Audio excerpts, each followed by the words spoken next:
स्वरूप का वर्णन करते हुए समझाया गया था कि भक्ति में महात्म ज्ञान की विस्मृति का स्थान नहीं। परमात्मा के महत्व को समझ करके ही भक्ति की जाती है। यदि परमात्मा तत्व का बोध न हो तो भक्ति नहीं होती। ये बात हमेशा ध्यान में रखनी है। तुलसीदास जी ने इसके विषय में कहा है, जाने बिनु भगति न जानिबो तिहारो हाथ। हे प्रभु, बिना जाने भक्ति नहीं होती, वो जानना तुम्हारे हाथ में है। और इसी बात को उन्होंने रामायण में भी कहा है, जाने बिनु न होई प्रतीति, बिनु प्रतीति होई नहीं प्रीति, प्रीति बिना नहीं भक्त दृढ़ाई, जिम खगेश जल की चिंताई। और जहाँ भक्ति को प्राप्त करने की बात कही है, वहां पर भी कहा है, ज्ञान विराग नैन और गारी, भाव सहित खोजे जो प्राणी, पाव भगत मन सब सुखा। यानी ज्ञान वैराग्य के अभाव में भक्ति की साधना नहीं हो सकती। दूसरी बात उन्होंने बताया सिद्धांत के विषय में, श्रुति सम्मत हरि भगत पथ संयुक्त विरति विवेक। विरति और विवेक से युक्त जो भक्ति है वही शास्त्रीय भक्ति है, वही वैदिक भक्ति है। जो विवेक और विरति से रहित भक्ति है वो वेद प्रतिपादित भक्ति नहीं है, ऐसा उनका कथन है।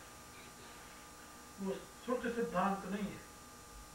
तो इन सारे प्रमाणों से ज्ञात होता है कि भगवान की भक्ति में यदि भगवत स्वरूप का ज्ञान नहीं है तो यथार्थ भक्ति नहीं होती। और उसमें जो गोपिकाओं का उदाहरण दिया है तो ये समझाया है कि गोपिकाओं में अत्यंत प्रेम था, अत्यंत अनुरक्ति थी, लेकिन उस अनुरक्ति में भी भगवान के स्वरूप की स्मृति थी, भगवान के भगवत्ता का बोध था। इसीलिए जब उद्धव आदि संत समझाने आते हैं तो उन्होंने वहां पर सगुण साकार उपासना का प्रतिपादन किया है। तो यदि ऐसा न हो तो क्या होगा, तो भगवान के विषय में यहाँ पर बताया, तद्विहीनम जारणामिव। यदि गोपिकाओं को बोध न होता कि ये भगवान हैं तो फिर तो उसके अभाव में वो जार की भक्ति हो जाती, जारवत प्रेम हो जाता। इस विषय में एक और आपको पुराण की कथा सुनाऊं। जिस समय भगवान रासलीला करते हुए रास के प्रारंभ में ही जब भगवान बंसी बजाते हैं और उनकी बंसी की ध्वनि सुनकर के सभी ब्रजबालाएं अपने अपने घरों से होकर के आ जाती हैं, आधी रात का समय है, तो भगवान ने उनको आते ही पहले पूछा कि देवियों, तुम लोग अपने अपने घरों का त्याग करके आधी रात में यहाँ कैसे आ गए? तो उन्होंने कहा कि प्रभु, आपने पुकारा, हम आ गए। नहीं, ये तो एक पातिव्रत धर्म के बिल्कुल विपरीत आचरण है कि तुम लोग अपने अपने पतियों का त्याग करके, परिवारों का त्याग करके और इस समय अर्धरात्रि में यहाँ आई हो। ये तो बिल्कुल एक पाप है और धर्म विरोधी आचरण है। तो वहां पर ब्रज की जो देवियां हैं वह शांत होकर खड़ी हैं। भगवान बार बार उनसे कह रहे हैं कि तुम लोग लौट जाओ, यहाँ अर्धरात्रि में तुम लोगों का रहना ठीक नहीं। खैर, उस समय सभी मौन होकर के खड़ी हैं, कोई पीछे जाने के लिए तैयार नहीं, क्योंकि कृष्ण को प्राप्त करने के लिए ही उन्होंने 1 महीने का व्रत किया था, कात्यायनी की उपासना की थी और कात्यायनी ने उनको ये आशीर्वाद भी दिया था कि कृष्ण तुम्हें प्राप्त होंगे और कृष्ण का प्रेम तुम्हें प्राप्त होगा।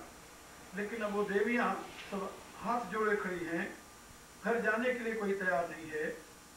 उनमें से एक देवी, एक बात और मैं आप लोगों को बता दूं कि हमारे यहाँ प्राचीन ग्रंथों में कहीं राधा शब्द का प्रयोग नहीं है, राधा नाम नहीं है। जहां भी कहीं ऐसा अवसर आया है तो उसमें एक देवी ऐसा, जैसे कल के प्रसंग मैंने सुनाया था ना, उपनिषद में उनको गांधर्वी कहा गया है। तो गांधर्वी नाम की एक देवी, ऐसे श्रीमद् भागवत में एक देवी और एक गोपी है, वो एक कौन है इसके विषय में बहुत से यानी महापुरुषों के व्याख्यान है, प्रवचन है।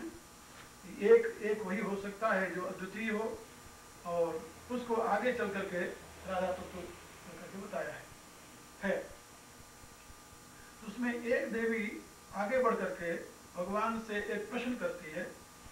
भगवान पहले उसे एक पातिव्रत की कथा सुनाते हैं कि एक पातिव्रत स्त्री है जो अपने पति की सेवा कर रही है। पति सो गया और उसका सर उसके गोद में पड़ा हुआ है, और इतने में उसका एक बच्चा छोटा सा खेलता हुआ घूम रहा है। वहाँ बहुत छोटा शिशु है और बगल में अग्निकुंड पड़ा है, और पतिव्रता स्त्री ये देख रही है कि बच्चा मेरा अग्निकुंड की तरफ जा रहा है, लेकिन यदि मैं इस समय दौड़कर बच्चे को उठाती हूँ तो मेरा पति जग जाएगा, तो पति जग जाएगा तो इससे ये उचित नहीं है। तो सोचती है बच्चा अग्नि में गिरता है भले गिर जाए, लेकिन पति को हम डिस्टर्ब नहीं करेंगे, जगाएंगे नहीं, इनको उठाएंगे नहीं, इनके आराम में विघ्न नहीं आएगा, क्योंकि मेरा पतिव्रत धर्म है। तो उसने ये निश्चय करके वो गोद में उसका सर लिए विश्राम करता रहा, पति वो बैठी रही, और उसका बच्चा जब अग्निकुंड में गिर जाता है तो भगवान बताते हैं कि उसके भय से कि कहीं पतिव्रता हमें श्राप न दे दे, उस पतिव्रता के तेज के भय से अग्नि उस बच्चे के लिए शीतल हो जाता है, यानी उस बच्चे को जलाता नहीं, अग्नि शीतल हो जाता है और वो बच्चा यानी सुरक्षित रहता है। तो ये महत्व है पातिव्रत का। तो भगवान कहते हैं इतने महत्वपूर्ण पातिव्रत का त्याग करके तुम लोग यहाँ मेरे पास आधी रात में आई, ये उचित नहीं किया। अब ये भगवान का एक कथन है, और ये भगवान के आदेश को सुन करके सभी गोपियां स्तब्ध हैं, शांत हैं, कोई लौटने के लिए तैयार नहीं है। उसमें से एक गोपी आगे बढ़ करके भगवान से प्रश्न करती है। भगवान एक मेरा प्रश्न है, यदि आप इसका उत्तर सही दे देंगे तो हम लोग आपकी आज्ञा का पालन करने के लिए तैयार हैं, जो आप कहेंगे वही करेंगे। अभी जो आप कहे वो करने के लिए तैयार हैं, आगे जो कहेंगे आप करेंगे। क्या प्रश्न है तुम्हारा? तो उस गोपी ने भगवान से कहा कि एक ब्राह्मण था, उसकी स्त्री बड़ी ही पतिव्रता थी, और बिना अपने पति के चरण धोए, बिना उसका चरणामृत लिए कभी वो जलपान नहीं करते थे।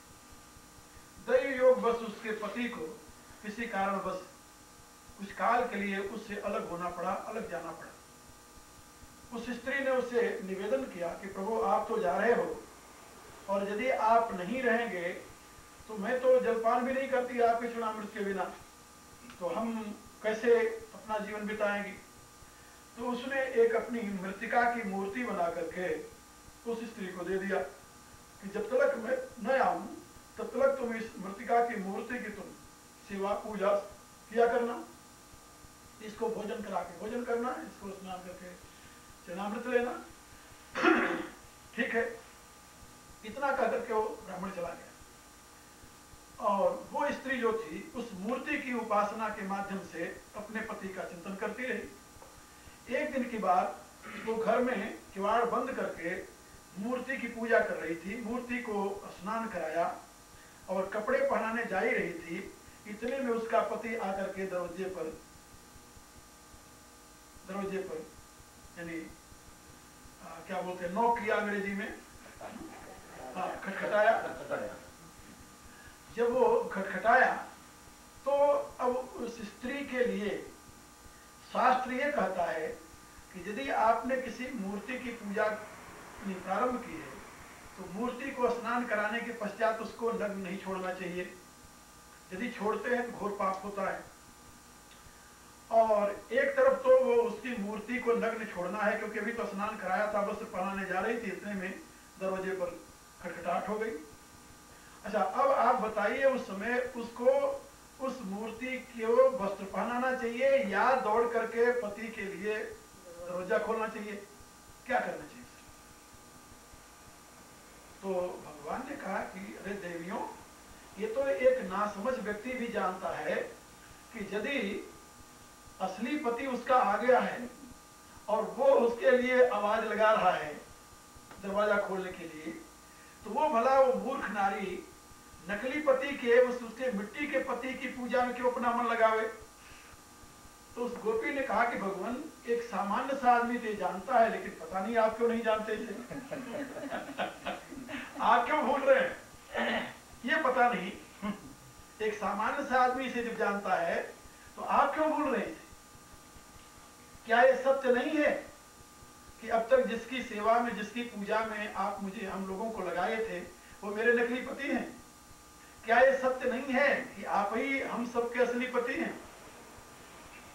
अब ये जब प्रश्न किया उसने तो भगवान के पास कोई उत्तर नहीं रहा और उन्होंने उनके यथार्थ भाव को देख करके फिर आह्वान किया और फिर रास प्रारंभ किया। आप लोगों को एक बात और बता दूं, कुछ लोग नासमझ जो हैं उनको पता नहीं है इस बात का।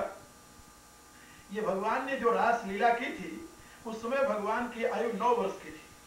क्या समझे, भगवान की आयु 9 वर्ष की थी जब रास लीला की थी।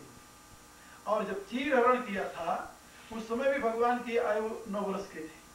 तो उन्हीं दिनों चीर हरण किया था जिस समय कात्यायनी की उपासना कर रही थी वो। अब आप सोचिए जरा, एक 9 वर्ष का बालक, और बायोलॉजी जो जानते हैं उनको पता है कि 9 वर्ष के बालक के शरीर में सेक्स का जन्म नहीं होता। ये सभी जानते हैं, जिसने बायोलॉजी पढ़ी है ये सबको पता है। सेक्स जिसे कहते हैं, सेक्स का जन्म 12 साल की एज में होता है पुरुष में, और 11 साल में 11 से 12 के बीच में, कभी कभी 11-12 में भी नहीं होता। कुछ प्रांतों में जहाँ ज्यादा हीट पड़ती है वहाँ 11-12 में हो जाता है, लेकिन बहुत जगह पर नहीं होता 11-12 में, और जहाँ ठंडी जगह है वहाँ इससे बाद में होता है। तो 9 वर्ष के बालक में तो सेक्स की कल्पना भी नहीं हो सकती। यदि उसको एक सामान्य बालक माना जाए तो, यदि अवतार माना जाए तो वहां तो लीला है, वहां तो कोई प्रश्न नहीं पैदा होता था। लेकिन जो वैसे प्रश्न करते हैं उनको बताने के लिए आप लोगों को समझा रहे हैं कि भगवान की ये सारी लीलाएं जो हैं ये 9 वर्ष की आयु तक की है। इसलिए वहां पर गोपिकाओं के इस उत्तर को सुन करके भगवान जब उन्हें स्वीकार करते हैं, रास क्रीड़ा करते हैं, तो मेरे कहने का प्राय कि गोपिकाओं को भगवान के महात्म का ज्ञान है। वो ये जानती है कि ये पुरुषोत्तम है, उनको इसमें भ्रम नहीं है, संदेह नहीं है। कृष्ण परमात्मा है, इसमें गोपिकाओं को जरा भी संदेह नहीं है। यदि संदेह होता तो फिर उनकी भक्ति, उनका प्रेम जार का प्रेम होता, फिर उनके हृदय में कृष्ण को प्रसन्न करने के लिए हर एक प्रकार की क्रिया में प्रवृत्ति न होती। ऐसा शास्त्रकारों का विचार है। तो तद्विहीनम जाराणाम मिव, और जार का लक्षण क्या होता है, जार भाव का लक्षण क्या होता है, उसमें बताया है कि न अस्ति एव तस्मिन् सुख सुखित्व। कहा कि जार भाव में पुरुष के सुख में सुखी होने की चाह नहीं होती, अपने सुख के लिए दूसरे से प्रेम किया जाता है। तो जहां पर अपनी पूर्ति के लिए, अपने सुख के लिए, अपनी ऐन्द्रिक डिमांड की पूर्ति के लिए किसी पर पुरुष से या पर स्त्री से प्रेम किया जाता है, उसको जार भाव कहते हैं। पुरुष के लिए स्त्री जार है, स्त्री के लिए पुरुष जार है। लेकिन जहां पर अपने प्रिय को प्रबोधित करने के लिए, जहां कंप्लीट समर्पण की भावना है, सरेंडर की भावना है, जहां पर अपने सुख की चिंता नहीं है, अपने सुख की कामना नहीं है, वहां पर वो जार नहीं है, उसको शुद्ध प्रेम कहते हैं। ये जार और उसमें अंतर है। तो गोपिकाओं की प्रत्येक क्रिया जो है वह कृष्ण को प्रबोधित करने के लिए हो रही है, कृष्ण को प्रसन्न करने के लिए हो रही है, क्योंकि उनको पता है कृष्ण परमात्मा है।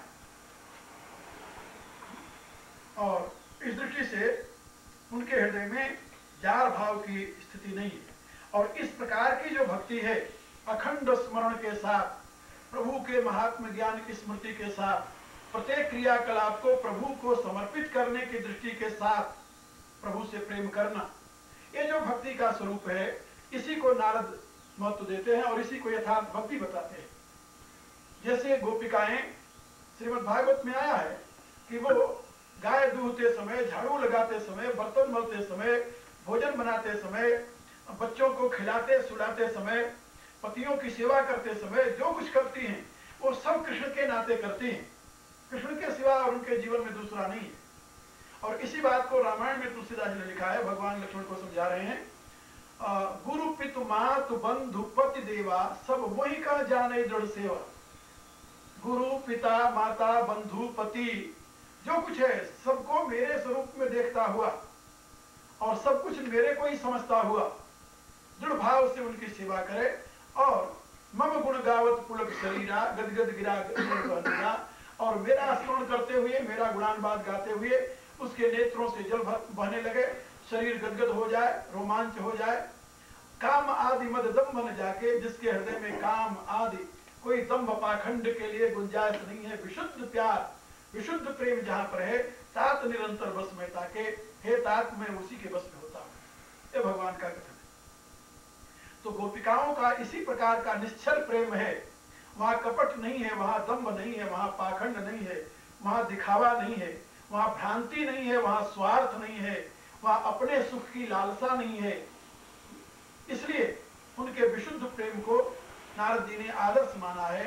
यथा ब्रज गोपिका नाम तत्रापि न महात्म ज्ञान विस्मृत्यापवाद तद्विहीनम जाराणाम नास्तेव तस्मिन् तत्सुखकृतम्। इन 4 सूत्रों में उन्होंने इसकी विवेचना की है। अब 5वां सूत्र है कि भक्ति जो है इसलिए भी श्रेष्ठ है कि सातु कर्म ज्ञान योग्यभ्यो अपि अधिक तरा। भक्ति जो है कर्म से भी श्रेष्ठ है, ज्ञान से भी श्रेष्ठ है, योग से भी श्रेष्ठ है, इन तीनों से श्रेष्ठ है। इस विषय में प्रमाण का, इस विषय में भगवान स्वयं प्रमाण है। गीता के 6ठे अध्याय में भगवान ने यह समझाया है कि कर्मी भ्यश्चाधिको योगी ज्ञानी व्योपी मतोधिक का जो योगी है, तपस्वी भ्योधिको योगी ज्ञानी व्योपी मतोधिक कर्मी भ्यश्चाधिको योगी तस्माद योगी भव अर्जुन। हे अर्जुन, जो तपस्वी है उससे भी श्रेष्ठ भक्ति योगी है, जो ज्ञानी है उससे भी श्रेष्ठ भक्ति योगी है, जो कर्मी है कर्मी उससे भी श्रेष्ठ योगी है। इसलिए तू योगी बन जा। कहा किस प्रकार के योगी की बात यहां कर रहे हैं भगवान? तपस्वी भ्योधिको योगी ज्ञानी व्योपी मतोधिक कर्मी भ्यश्चाधिको योगी तस्माद योगी भव अर्जुन। का किस प्रकार के योगी की बात भगवान कर रहे हैं? तो भगवान कर रहे हैं मैं उस प्रकार के योगी की बात कर रहा हूं। योगी नामपि सर्वेषां, अनेक प्रकार के योगी हैं, लेकिन उन समस्त योगियों में योगी नामपि सर्वेषां मद्गते नान्तरात्मना, जिसका मन जिसकी आत्मा मेरे में लग गई है, श्रद्धावान भजते यो मां, जो श्रद्धा से अभिभूत होकर मेरी अखंड स्मृति रखता है, सब में युक्त तमो मत, वही श्रेष्ठतम योगी है मेरे मत से, और वही मेरा अनन्य भक्त है। और इसी बात को 10वें अध्याय में भगवान ने कहा, तेषां सतत युक्तानां भजतां प्रीतिपूर्वकं ददामि बुद्धि योगम तमेन माम उपयान्ति। और इसी प्रकार के योगी के विषय में 18वें अध्याय में कहा, ब्रह्मभूत प्रसन्नात्मा न शोचति न कांक्षति समः सर्वेषु भूतेषु मद्भक्तिं लभते परा भक्त्या माम अभिजानाति यावान् स्यास्मि ततः। तो इस प्रकार का जो भक्त है वह सातु कर्म ज्ञान योग्यभ्यो अपि अधिकतरा, वह भक्ति जो है वह कर्म से श्रेष्ठ है।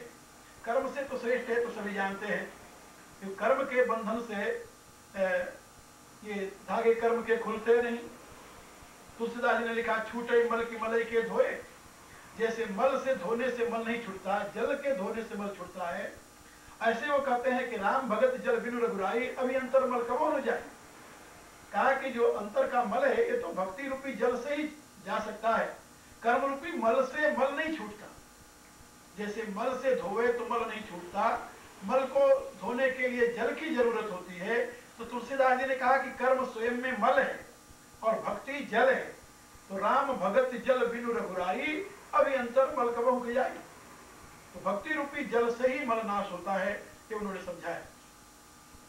और गीता में भी भगवान ने कर्मात्मा की अपेक्षा यानी भक्त को श्रेष्ठ बताया है, और कर्मात्मा को उन्होंने कामात्मा कहा है।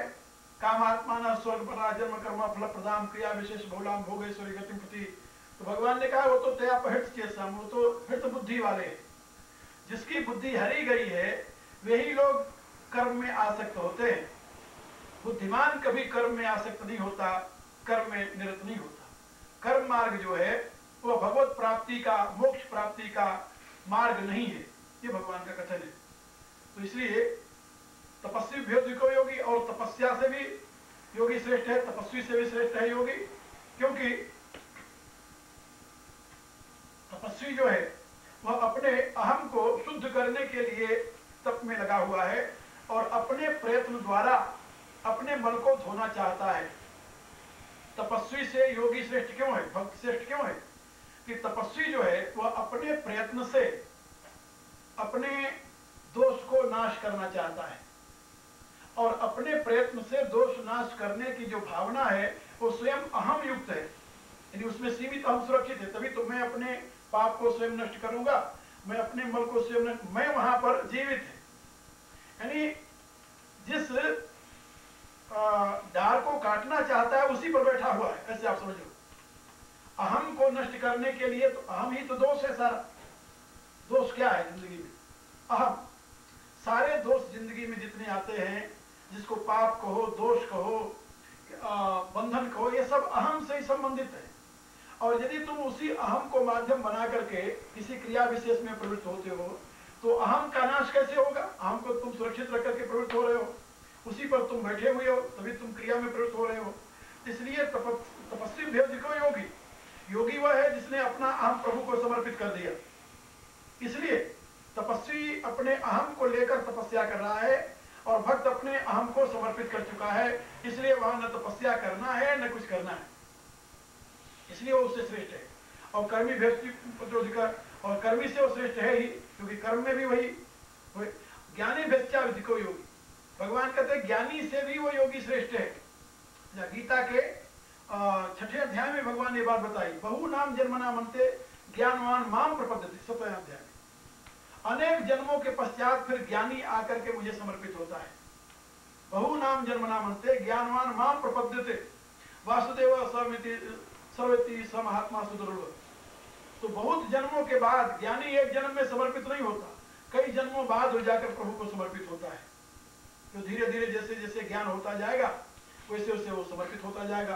पूर्ण ज्ञान होने पर ही पूर्ण समर्पण होता है, ये बात याद रखो। पूर्ण ज्ञान हो जाए तो पूर्ण समर्पण हो जाए।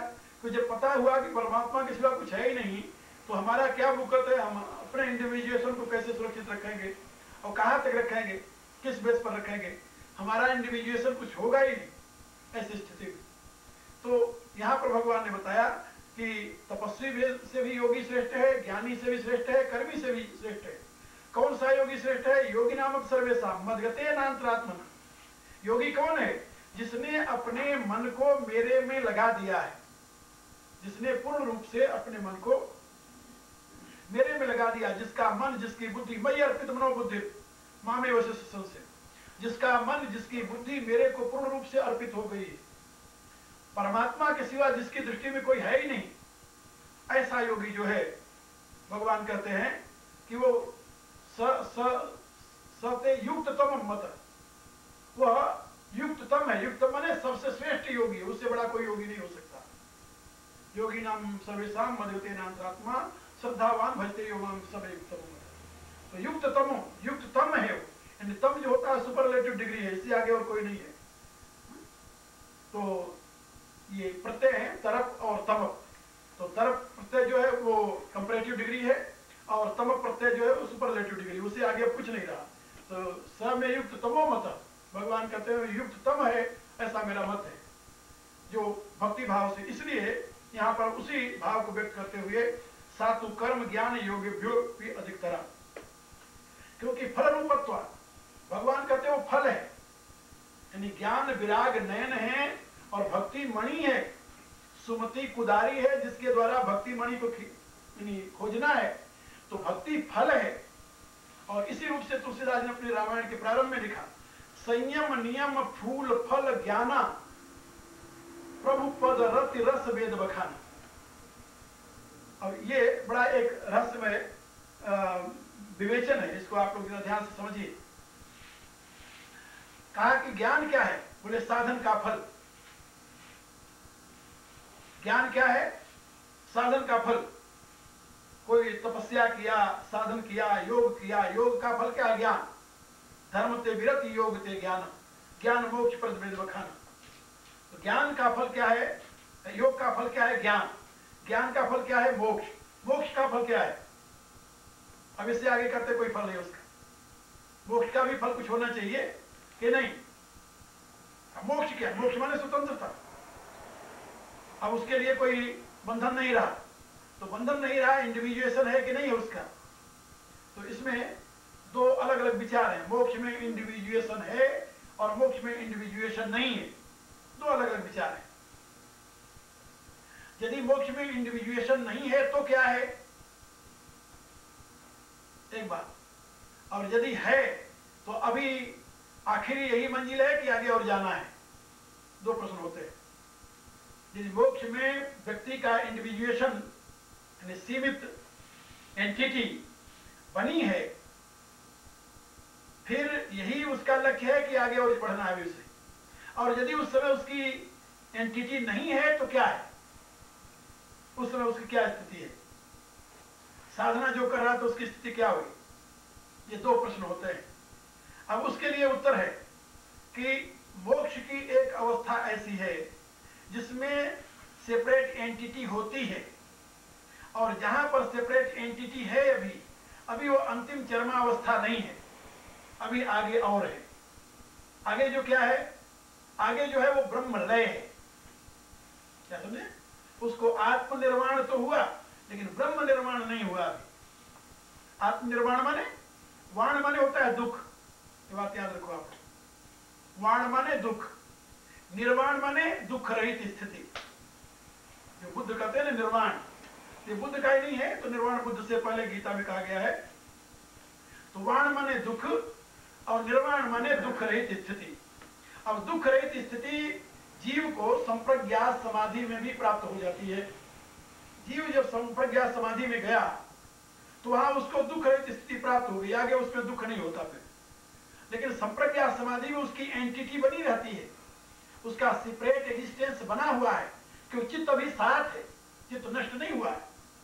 इसलिए वो जो स्थिति है वो निर्माण की स्थिति तो है, आत्मनिर्माण तो हो गया, लेकिन वो यानी अंत नहीं है। अंत इसलिए नहीं है कि जहां तक आपकी इंडिविजुएशन बनी है तब तक सीमा रहेगी। जहां सीमा है वहां अनेक प्रकार के उपद्रव का चांस है, चांस है। इसीलिए तुलसीदास जी ने रामायण में कहा है कि जे ज्ञान मान विमत तो भो हरनि भक्ति न आदरी ते पाए सुर दुर्लभ पदार्थ पर हम देखत हरी। वो कहते हैं जो ज्ञान के मद में मत वाले होकर के संसार को नष्ट करने वाली आपकी भक्ति का आदर नहीं करते, वो देवताओं को जो दुर्लभ ब्रह्मलोक है उसको प्राप्त करके पुनः इस संसार में गिर जाते हैं। उस अवस्था में जाकर के भी नीचे आ जाते हो, क्योंकि यदि चित्त आपके साथ है तो आज नहीं है, कल हो सकता है उसमें तमोगुण आ जाए और फिर आप नीचे गिराओ, रजोगुण आ जाए नीचे गिराओ। और यदि आपका इंडिविजुएशन खत्म करना है तो फिर क्या होगा कि आपको आत्मरति नहीं, आपको ब्रह्मरति चाहिए। आत्मरति में इंडिविजुएशन नष्ट नहीं होगा, वहां तो इंडिविजुएशन है। आत्मनिर्वाण में तो इंडिविजुएशन है, तो आत्मनिर्वाण के आगे ब्रह्म निर्वाण है। सतो ब्रह्म निर्वाण, वहां पर ब्रह्म निर्वाण की जो स्थिति है, तो उस अवस्था में क्या होगा कि उस इंडिविजुएशन को ब्रह्म में लय करना होगा। क्या समझे? सीमित अहम को ब्रह्म में लय करना होगा, या ब्रह्म के आश्रित कर दो या ब्रह्म में लय कर दो। अब ये जो ब्रह्म निर्वाण है, सब ब्रह्म योग युक्तात्मा सुखम अक्षय मसनुते, तो अक्षय सुख की प्राप्ति होती भगवान कहते हैं ब्रह्म निर्माण के पश्चात। और ये ब्रह्म निर्माण जो है आखिरी मंजिल है, आत्मनिर्वाण आखिरी मंजिल नहीं है भगवान के कथनानुसार। तो ये साधना में संप्रज्ञात समाधि जो है ये तो आपकी साधना योग से ज्ञान की स्थिति है, लेकिन असंप्रज्ञात समाधि जो है वो आपके प्रयत्न का परिणाम नहीं हो, तो प्रभु कृपा का परिणाम है। और उसी को भक्ति कहते हैं, पराभक्ति। और उस पराभक्ति में आप अपने इंडिविजुएशन को उस ब्रह्म में लय कर देते हैं। ततो माम तत्तो ज्ञात्वा विस्ते तदनंतर, भगवान कहते हैं वो मेरे में प्रविष्ट हो जाता है। और उस स्थिति में क्या अवस्था आती है? कहा यथा नद्य संयमाना समुद्रस्तम गच्छन्ति नाम रूपो विहाय। जैसे नदियां समुद्र में लीन होकर के अपने नाम रूप का त्याग कर देती हैं। तथा विद्वान नाम रूपादि विभुक्ता परात् परम पुरुष रूपैति दिव्यम, उसी प्रकार से विद्वान अपने नाम रूप का त्याग करके ब्रह्म में लीन हो जाता है, ब्रह्म हो जाता है। ब्रह्मविद ब्रह्मयो भव, उस अवस्था को प्राप्त हो जाता है। सही में वही यथार्थ भक्ति है, उसी को पराभक्ति कहते हैं, परानिष्ठा कहते हैं। तो यहां पर यह बात समझाई गई कि वह ज्ञान जो है ज्ञान फल रूप नहीं है। ज्ञान तो उस अवस्था का नाम है जहां पर कि साधन का फल ज्ञान है, साधन का फल ज्ञान है, संयम नियम फूल फल ज्ञाना। लेकिन ज्ञान का भी कुछ फल है, फल का भी फल होता है। तई फल कर फल दरस तुम्हारा, सहित प्रयाग सुभाग हमारा। रामायण में एक बड़ा सुंदर प्रसंग आता है। अब वो प्रसंग सारा कहूंगा तो लंबा हो जाएगा, लेकिन मूल बात जो है फल का भी फल होता है। आपने मेहनत की और आपको किसी ने फल दे दिया, फल दे दिया आपको, फल आपके हाथ में आ गया। अब फल आने से तो आप तृप्त नहीं हो गए ना, संतुष्टि तो हो गई, संतुष्टि हुई, फल आ गया हाथ में, लेकिन तृप्ति तो नहीं हुई ना। तृप्ति कब होती है? जब उस फल का फल आपको मिल जाए। फल का फल क्या है? फल का स्वाद लेना, खाना, उसके रस का पान करना। जब फल का फल आपको मिल जाए, जब आपने उस फल का सेवन किया, उसका रस आपने ले लिया, तब आपको तृप्ति हुई। तो संयम नियम फूल है, ज्ञान उसका फल है। संयम नियम है योग, तो धर्म ते विरत योग ते ज्ञाना। अब ज्ञान रूपी फल तो आपको मिल गया, लेकिन ज्ञान रूपी फल लेकर के आप तृप्त नहीं, संतुष्ट हो गए, तृप्त नहीं हुए। तृप्त होने के लिए तो आप उस ज्ञान रूपी फल को अब सेवन कीजिए। तो ज्ञान रूपी फल का सेवन क्या है? प्रभु पद रत रस वेद बखाना। वो है ब्रह्म के चरणों में अनुरक्ति, प्रभु में पूर्ण रूप से लीनता, वो ज्ञान का फल है।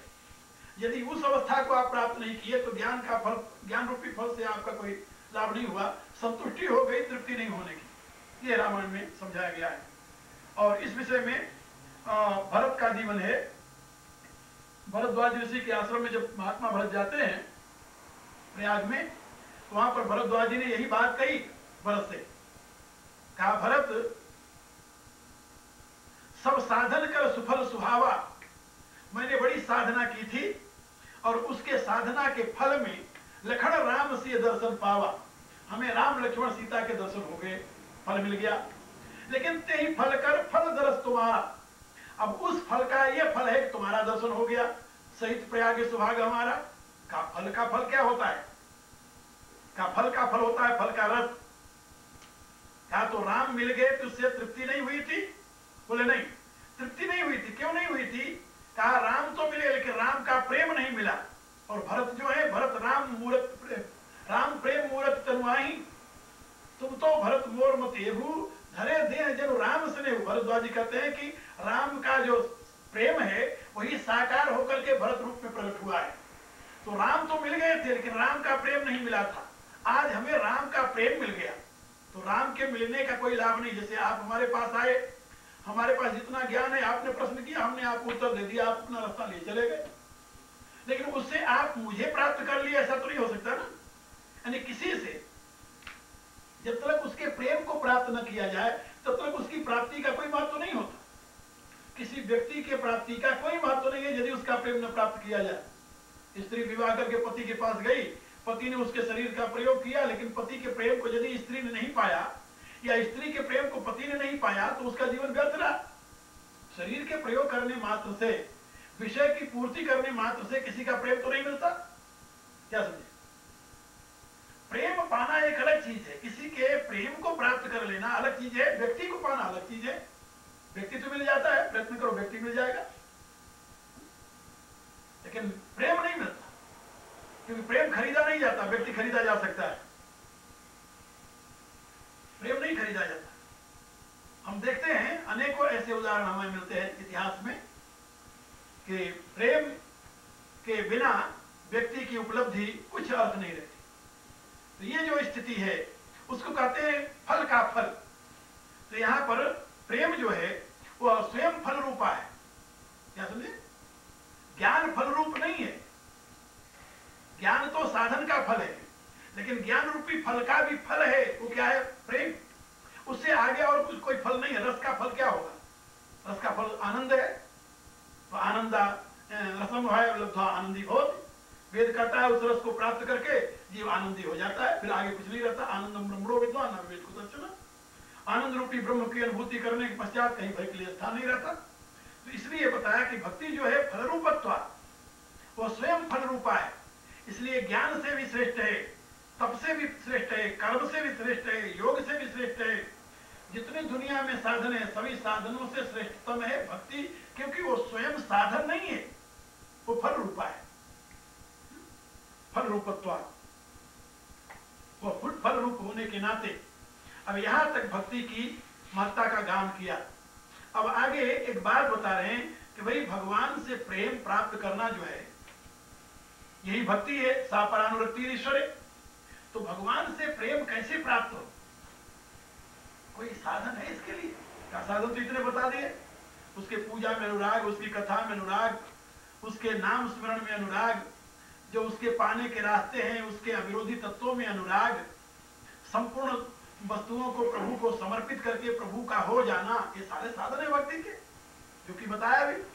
और उसमें उदाहरण में गोपियों का यानी एक उदाहरण दिया। तो ये सब तो है।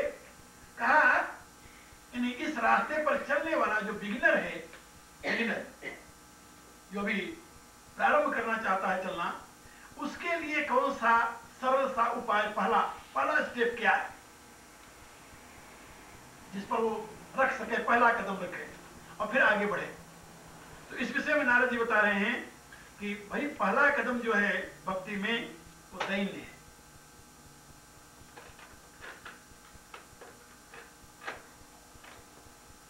पहली भक्ति का पहला कदम जो है वो क्या है? दैन्य। दैन्य माने दीनता, दीनता, विनम्रता, ये सबसे पहला कदम है। यदि व्यक्ति में दैन्य भाव नहीं आया तो भक्ति के रास्ते पर कभी चल नहीं सकता। इसलिए यहां पर एक सूत्र कहा है नारद जी ने, ईश्वरस्य अपि अभिमान द्वेषित्वात् दैन्य प्रियत्वाच्य।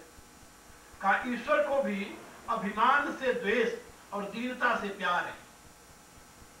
जो बच्चा अकड़ कर चलता है माँ बाप उसकी तरफ ध्यान भी नहीं देते, और जो बच्चा विनम्र होता है, दीन होता है, उसको सभी प्यार करते हैं।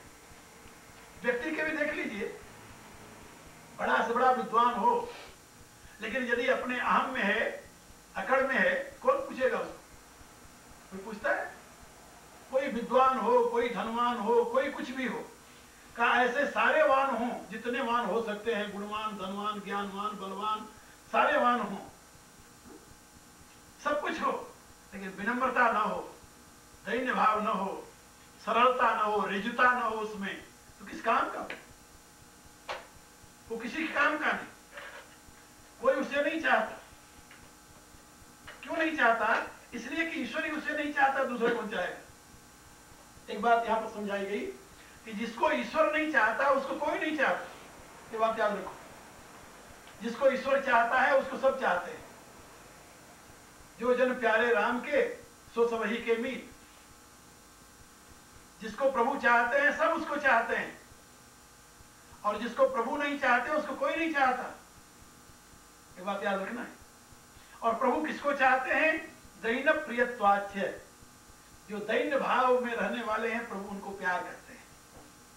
जो विनम्र भाव से सभी से मिलते हैं, सभी के प्रति विनम्र रहते हैं, प्रभु उनसे प्यार करते हैं। और जो अभिमानी है, ईश्वर से अपि अभिमान द्वेषित्वात्, ईश्वर को भी अभिमान से द्वेष है। यहां पर एक बात याद रखो, अभिमानी नहीं, अभिमान। ईश्वर से अपि अभिमान द्वेषित्वात्, ईश्वर को भी अभिमान से द्वेष है, दीनता से प्रेम है। क्या समझे? इसलिए तुलसीदास जी ने एक जगह लिखा है, बड़ी अच्छी बात लिखी रामायण में। वो कहते हैं कि भुषुंडी जी गरुड़ को समझा रहे हैं। कहा, गरुड़, भगवान बड़े दयालु हैं। गरुड़ उन्होंने कहा कि भगवान हमें मोह हो गया, भगवान के नाग पास में बधे हुए देख करके हमें मोह हो गया, और मोह यदि न होता तो मैं आपके पास क्यों आता। तो उन्होंने कहा कि आपको ये दुख है कि हमें मोह हो गया, यानी आप रघुनायक के साथ रहते हो और आपको मोह हो गया, इसका आपको दुख है। करुण तो भगवान के वाहन है, सदा भगवान के साथ रहते हैं, रघुनायक के तुम प्रियदासा, और फिर भी आपको मोह हो गया, इसका आपको दुख है। लेकिन आपको एक बात मैं बता दूं, दुनिया में कौन ऐसा है जिसको मोह नहीं हुआ? क्या आप बता सकते हो? कुछ नहीं पूछते हैं। वो कहते हैं नारद भव बिरंच सनकादि जे मुनि नायक आतंकवादी मोहन अंध कीन कहीं को जग काम न चाव न जेही। दुनिया में कौन ऐसा हुआ जिसको मोह न हुआ हो?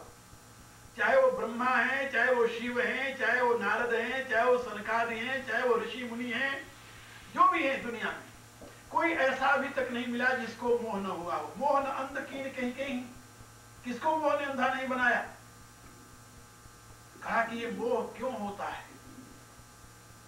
कहा कि भगवान के भक्त को जो मोह होता है ये भगवत कृपा से होता है। भगवत कृपा इसमें क्या है? मोहित कर देना भगवत कृपा है? बोले हाँ। क्या इसमें भगवत कृपा क्या है? कहा भगवत कृपा इसमें ये है कि भगवान के सिखाने के बड़े अजीब ढंग हैं। एक संत मेरे बड़े प्रिय मित्र थे, शरीर छोड़ गए वो, और भारत के माने हुए संतों में थे। वो कहा करते थे कि भगवान के सिखाने के अनेकों तरीके हैं। जब तुम्हें अहंकार हो जाएगा ज्ञान का, तो तुम्हें अज्ञानी का पाठ पढ़ा करके सिखाएंगे, अज्ञानी बना करके सिखाएंगे तुम्हें। वो सिखाना चाहते तुम्हें, किस प्रकार से तुम सीखते हो उसी प्रकार से वो सिखाएंगे। किसी को धन का अभिमान हो गया तो उसका सारा धन छीन करके दरिद्र बनाकर उसे सिखाते हैं। तुम समझो यानी दरिद्रता क्या होती है, ऐसे तुम समझ नहीं सकते। उन्होंने कहा कि जब भी किसी भी विषय का किसी को अहंकार होता है तो भगवान उसके विपरीत स्थिति में उसे डालकर उसे सिखाता है। जिसको ज्ञान का अभिमान हो गया उसको ऐसा पटकता है अज्ञानी की अवस्था में कि उसको तब होश आती है जब अपनी निर्बलता को देखता है। तो ये बात उन्होंने संकेत की गरुड़ के प्रति कि आपको भी अभिमान हो गया होगा कभी। हुई है यकीन कबो अभिमाना शोक होए चाहे कृपा निधाना। क्योंकि अभिमान प्रभु को प्रिय नहीं है। तो वहां पर भुजुंड जी ने समझाया है कि संसृत मूल सूल प्रदनाना सकल शोकदायक अभिमाना। जन्म मरण की जड़ संसृत मूल, शूल प्रदनाना नाना प्रकार की पीड़ाओं को देने वाला। संसृत मूल शूल प्रदनाना सकल शोकदायक अभिमाना। और अनेक प्रकार के शोकों को प्रदान करने वाला कौन है? अभिमान। इसलिए जब किसी में अभिमान आया तो ताते करत कृपा निधि दूरी। अब जिस वस्तु का आपको अभिमान आएगा भगवान वही आपसे छीन लेगा और छीन करके उस अवस्था में ले जाएगा जहां आप अच्छी प्रकार से समझ लें। ताते करत कृपा निधि दूरी सेवक पर ममता हठि भूरी। कहा जब प्रभु छीन लेते हैं तो सेवक तो दुखी होता है। तो वहां पर उदाहरण दिया, कहा जिम शिशु तन व्रण होई गोसाई। जैसे किसी बच्चे के शरीर में फोड़ा हो जाए, बच्चे के शरीर में फोड़ा हो जाए। जिम शिशु तन व्रण होई गोसाई मातु चिराव कठिन की नाई। और उस फोड़े होने से युक्त बालक को लेकर के माँ डॉक्टर के पास जाती है और उसकी गोद में ही डॉक्टर उस पर चीरा लगाता है, चाकू चलाता है। जो माँ अपने बच्चे को जरा सा भी दुखी देखना पसंद नहीं करती, वही माँ अपनी गोद में लेकर के उस बच्चे पर चाकू चलवाती है। उसे दुख नहीं होता क्या? क्या होता है? यद्यपि प्रथम दुख पावई रोवई बाल अधीर। वो बच्चा चीखता है, चिल्लाता है, लेकिन फिर भी व्याधिना सहित जननी गणतिन सो शिशु पीर। लेकिन बच्चे के उस पीड़े को, उस रोने चीखने चिल्लाने को मां ध्यान नहीं देती। क्यों? जानती है कि इसके रोग का नाश हो रहा है। व्याधिना सहित जननी गण 300 शिशु पीर, तिमि रघुपति निज दास कर, हरई मान हित लागी, तुलसीदास ऐसे प्रभु कसन भजिय भ्रम त्यागी। का इसी प्रकार से प्रभु के भक्त में जब अभिमान आता है तो जिस विषय का अभिमान होता है प्रभु से वो छीन लेता है। वो छीन लेता है तो बहुत रोता है, दुखी होता है, अपमानित होता है। वो ये सोचता है कि मेरा तो सब कुछ नष्ट हो गया, हम इतने वर्षों तक भगवान की भक्ति किए, क्या लाभ हुआ, सब करता है वो। लेकिन भगवान कहते कोई बात नहीं। जब उसका अहंकार नष्ट हो जाता है, बिल्कुल एन पंजाबी में कहते थल्ले लग जाए,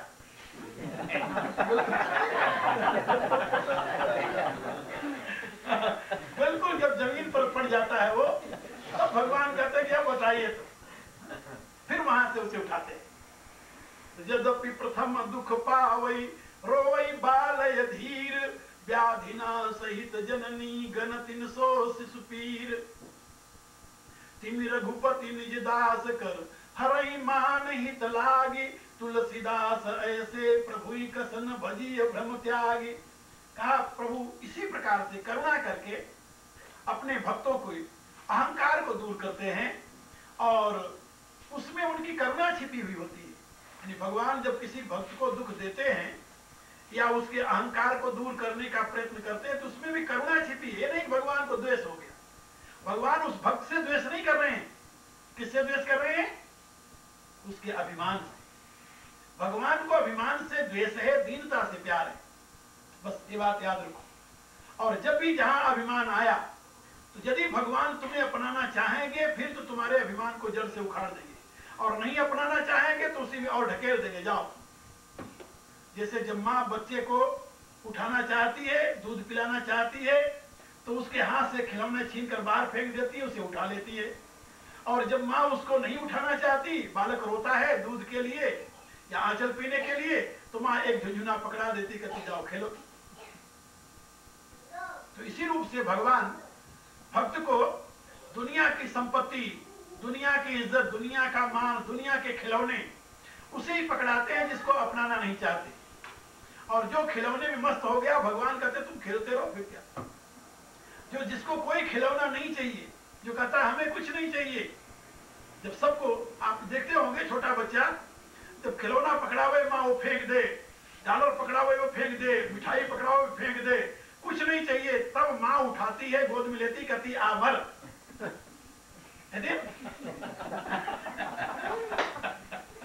तो इसी रूप से जिसको कुछ नहीं चाहिए, फिर भगवान कहते अच्छा आ जाते हो, तब उसको अपनाता है। और यदि कुछ चाहिए, कुछ लेकर संतुष्ट हो गया, फिर तो अच्छा है, खेलते रहो। तो इसी रूप से यहाँ पर बताया कि ईश्वर से अभिमान अपि अभिमान देशित्वात् दैन प्रियत्वात्, ईश्वर को दैन से प्यार है, अभिमान से देश है। ये बात याद रखो। जब भी अभिमान आएगा, भगवान उसे तुम्हें अपनाना चाहेगा, तुम्हारे अभिमान को नष्ट करेगा। और अभिमान को नष्ट करने का केवल एक ही तरीका है कि जिस बात पर तुम्हें अभिमान है उसको अलग कर दे। बस तुम्हें ज्ञान का अभिमान हो गया तो तुम्हें ऐसा अज्ञानी बनाएगा कि तुम याद रखोगे। तुम्हें तपस्या का अभिमान हो गया, तुम्हें एक ऐसी स्थिति में पटक देगा, तुम्हें याद आएगा तपस्या क्या होती है। तुम्हें त्याग का अभिमान हो गया, तुम्हें रागी बनाकर समझाएगा वो, रागी बनाकर। एक महात्मा थे जिसके साथ मैं रहा करता था, बड़े सरल थे और बड़े महान थे। भारत के माने हुए संतों में ऐसे कुछ विभूतियां थी। अब तो इन्हीं दिनों में 3-4 वर्षों में ही भारत की 3-4 महान विभूतियां शरीर छोड़ गई। ये एक प्रकार से ऐसे समझ लो कि दुर्भाग्य की बात रही है। उसमें एक वो भी थे और संत, तो उनके साथ ही एक महात्मा और आए थे। 4 संत थे जो गंगोत्री से भी आगे हिमालय में रहा करते थे, कैलाश के पास उधर। और कुछ वर्ष पहले इन चारों ने निश्चय किया कि हमें नीचे चल करके, भारत की दुर्गति हो रही है तो नीचे चल करके अपने वाइब्रेशन से कुछ करना चाहिए। तो चारों नीचे आ गए। तो उसमें से एक तो कुछ काल तक रहे, बाद में उनका शरीर छूट गया। उन्होंने बहुत बड़ा काम किया। आप लोगों ने शायद काली कमली वालों का नाम सुना होगा, कभी जो कभी गए होंगे, हरिद्वार ऋषिकेश उधर जाते हैं। बहुत बहुत बड़ा काम किया।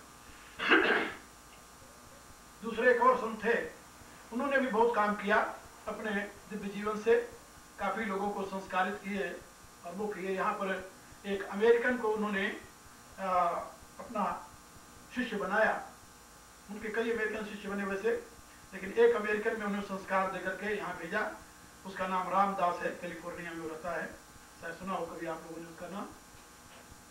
उसने अमेरिका में हिंदू धर्म का बहुत प्रचार किया और वो पहले कैलिफोर्निया में किसी यूनिवर्सिटी में प्रोफेसर था और यहाँ से हो गया था। तो उसका कुछ और नाम था पहले, लेकिन अब उसका रामदास नाम है और यहाँ प्रचार करता है वो। तो उनका नाम था नीम करौली बाबा। अभी कुछ वर्ष पहले उन्होंने शरीर छोड़ दिया। और एक और थे संत, वो खपड़िया वाले बाबा कहे जाते थे। खपड़ी रखते थे जिसमें वो खाया करते थे, तो उनका नाम है खपड़िया वाला बाबा पड़ गया। तो खपड़िया वाले बाबा थे। तो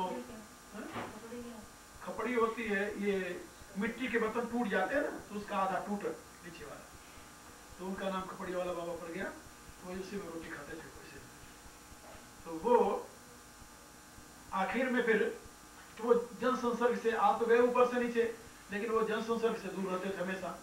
और इन लोगों कहते थे तो सब गड़बड़ हो गए सब, वो हमेशा दूर रहते थे। 62 में तो उनको जुनून चढ़ा तो कीर्तन कराने का कि अब तो 62 में अब अनर्थ होने वाला है, 8 ग्रह एक में मिल रहे हैं, सारा बात नष्ट हो जाएगा। तो उन्होंने अखंड कीर्तन का नियम बनाया। तो साल भर उन्होंने अखंड कीर्तन कई जगह जा करके उन्होंने आयोजन करके अखंड कीर्तन चलाया। हरे राम राम राम हरे हरे कृष्ण, हरे कृष्ण कृष्ण हरे कृष्ण। तो बाबा मणिराम कहा करते कि देख लो, हम लोगों को कहता था कि ये गिर गए ऊपर से आकर, अब देखो वही काम करने जा रहा है। इससे पहले हम कहते थे कि भाई इतना अहंकार न कर। त्याग का अभिमान जब होता है तो भगवान राग उत्पन्न करके सिखाता है। तो ये सच बात है, किसी को किसी भी प्रकार का अभिमान हुआ, त्याग का अभिमान होगा तो भगवान रागी बनाएगा तुम्हें, ज्ञान का अभिमान हुआ तो भगवान अज्ञानी बनाएगा तुम्हें। गरुड़ को जब वो हुआ तो क्यों वो हुआ? तो उनको ये था कि हम भगवान के सेवक हैं और हम ज्ञानी हैं। गरुड़ महाज्ञानी गुण राशि, हर सेवक अति निकट निवासी। तो उनको मोह हो गया कि राम बन गए, मेघनाथ के द्वारा नागपाश में बन गए। अब जब ये मोह हुआ तो उन्होंने सोचा कि हम इस मोह का निवारण किससे करें? तो ब्रह्मा जी के पास गए, बोले नारद के पास गए। नारद ने कहा भाई हमारे बस का नहीं है, तुम तो ब्रह्मा के पास जाओ। तो ब्रह्मा के पास गए, ब्रह्मा से प्रार्थना किया। ब्रह्मा ने कहा भाई मैं ये नहीं जानता, मैं भगवान की माया से पहले हाथ जोड़े रहता हूँ दूर, तो तुम ये छूत की बीमारी है कहीं मेरे न लग जाए, तुम शंकर के पास चले जाओ। तो गरुड़ जी शंकर के पास गए। तो शंकर जी ने कहा कि भाई तुम मुझे रास्ते में मिले हो, मैं तुम्हें क्या समझाऊं, तुम भुषुंडी के पास जाओ। तो पार्वती ने पूछा कि भगवान आप समझा नहीं सकते थे गरुड़ को क्या? बोले समझा सकते थे। कहा तो फिर भुषुंडी के पास क्यों भेज दिया? कहा इसलिए भेज दिया कि पक्षियों में श्रेष्ठ गरुड़ है और पक्षियों में चांडाल कौआ होता है। क्या समझे? पक्षियों में सबसे श्रेष्ठ गरुड़ पक्षीराज और पक्षियों में सबसे निकृष्ट काग कौआ। तो ऋषि लोमस ने श्राप दिया था ना, सपद हो पक्षी चांडाल पक्षी हो जा। तो भुषुंडी जी ब्राह्मण से काग शरीर में पहुंच गए। अब उसको जो अपने बड़ाई का अभिमान है, तो यदि वो अपने से निम्न स्तर के पास जा करके उससे हाथ जोड़ करके उसे गुरु बनाकर सीखेगा, तब तो उसका अभिमान जाएगा। और यदि भगवान शंकर का मैं ही समझा दूंगा तो उसको ये बना रहेगा कि मैं शिष्य बना तो कोई अरे गरे थोड़ी बना, मैं तो शंकर जी का शिष्य हूं। यानी अभिमान उसका दूर नहीं होगा, अभिमान पुष्ट होगा। तो इसलिए भगवान शंकर ने कहा कि वही है कीन कबो अभिमाना, शोक होए च कृपा निधाना, ताते उमान मैं समझावा, रघुपत प्रेम मरम में पाओ। मैं भगवान की प्रेरणा से मरम जान गया, इसलिए मैंने नहीं समझा उसे, काय भुषुंडी के पास भेज दिया। और काय भुषुंडी के पास जाकर के जब उनको गुरु रूप से स्वीकार किया, तब जाकर उसका भ्रम दूर हुआ। तो अहंकार, उसके ज्ञान का अहंकार वहां नष्ट हुआ, जाति का अहंकार वहां नष्ट हुआ। ये बहुत बड़े बड़े अहंकार है। जाति का अहंकार बहुत बड़ा अहंकार है, ज्ञान का अहंकार बहुत बड़ा अहंकार है, त्याग का अहंकार बहुत बड़ा अहंकार है। किसी भी प्रकार का अहंकार ये बड़ा ही खतरनाक है। इसलिए नारद जी ने बताया ईश्वरस्या अपि अभिमान द्वेषित्वात् दैन प्रियत्वात्। भगवान को अभिमान से द्वेष है, दीनता से प्यार है। भक्ति का पहला लक्षण है दैन। विनम्रता। किसी ने कुछ, हाँ आप मुझे क्या समझते हो, क्या समझे भाई हम क्या समझे भाई, क्या समझे बताओ। अरे यही समझते हाड़ मांस का पुतला है और क्या समझे, मल मूत्र भरा हुआ है, इसमें एक चेतन है, चेतन तुम्हारे में, वही कीड़ी में, मकोड़े में, सब में वही है, समझे क्या। लेकिन नहीं, मनुष्य की ये वृत्ति होती है। ये जो वृत्ति है, इससे बचने के लिए भक्ति मार्ग में चलने वाले को दैन्य भाव, दीनता, प्रभु के सामने, सब में प्रभु विद्यमान है इसलिए सबके सामने झुककर चलो। नानक नन्ना होई रहो जैसे नन्ही दूब, और घास जल जाएंगे दूब खूब की खूब। नानक देव ने कहा कि जैसे दूब को देखते हो, दूब एक घास होती है भारत में, यहाँ तो नहीं होती, क्या में होती है, होती है पता नहीं, हमने तो देखा नहीं, आप लोगों ने देखा होगा। तो दूब एक घास होती है, वो दूब घास जो है वो नीचे चलती है, तो जब घोर गर्मी पड़ती है, सारी घासें जल जाती है, तभी दूब हरी खरी रहती है, उसमें कोई यानी कमी नहीं आती, इसलिए उसको अमर घास कहते हैं। इसलिए हमारे यहाँ वेद में उसकी बड़ी स्तुति की गई है, वेद में स्तुति की गई उसकी, वेद के मंत्र में उसकी स्तुति की गई है, उसको कांडा कहा जाता है दूब को वेद में। तो ये मैं बता रहा था कि नानक जी कह रहे हैं कि तुम अपने आप को दूब जैसा बना लो, तो सारी घासें जल जाएंगी जितनी बड़ी बड़ी ऊंचे ऊंचे हैं, लेकिन दूब हमेशा हरी रहेगी क्योंकि वो नीचे रहती है। और यही बात चैतन्य महाप्रभु ने कहा था, कहा कि भगवान की भक्ति तो हम भी करते हैं, नाम सुमिरन करते हैं, लेकिन प्रेम नहीं होता, तो उन्होंने कहा कि उसके लिए साधन है। तृणादपि सुनीचे, तृणादपि सुनीचे तरोरु सहिष्णुना अमानी नाम मान देना कीर्तनीय सदा है। कहा अपने आप को तृण से भी तुम छोटा समझो, और तुम्हारे में वृक्ष से भी ज्यादा सहनशीलता हो, और सबको मान दो, अमानी बने रहो। सबही मान प्रद आप अमानी भरत प्राण सम ममते प्राणी, भगवान कहते हैं जो सबको मान देता है, अपना अमानी रहता है, वही मेरा प्राण के समान प्यारा है, भगवान कहते हैं। और गीता में भी भगवान ने जहां साधन बताया है, अमानित्वम अदम्भित्वम अहिंसा क्षांतिराज्यम, साधन ही शुरू होता है अमानित्वम अदम्भित्वम, मान न हो और दंभ न हो, और अहिंसा शांति आर्जव, अहिंसा की भावना हो, किसी को दुख देने की वृत्ति न हो, और अंतर में शांति हो, और सरलता, आर्जव माने सरलता हो, रिजुता हो जीवन में। ये साधन के प्रारंभ में, क्योंकि भगवान को अभिमान से द्वेष है, ये बात हमेशा याद रखना चाहिए। चाहे वो भक्त हो, चाहे वो ज्ञानी हो, चाहे कोई भी हो, भगवान उसका अभिमान नहीं करने देते, क्योंकि उनको अभिमान से द्वेष है। तो ईश्वर से अपि अभिमान द्वेषत्वात् दैन्य प्रियत्वाच्च। अब आगे नारद जी कहते हैं, तस्या ज्ञानम एव साधनम इति एके। भक्ति का साधन क्या है, अहंकार को नाश करने का साधन क्या है। तो नारद जी कहते हैं किसी का मत है कि तस्या यानी उस भक्ति का, ज्ञानम एव साधनम इति एके, ज्ञान ही एकमात्र साधन है। जब तक पूर्ण ज्ञान नहीं होगा तो भक्ति नहीं होगी। वो कहते हैं अन्योन्याश्रयत मित्यन्ने, लेकिन दूसरे लोगों की राय है कि नहीं, ज्ञान और भक्ति एक दूसरे के आश्रित है। ज्ञान से भक्ति होती है, भक्ति से ज्ञान हो जाता है।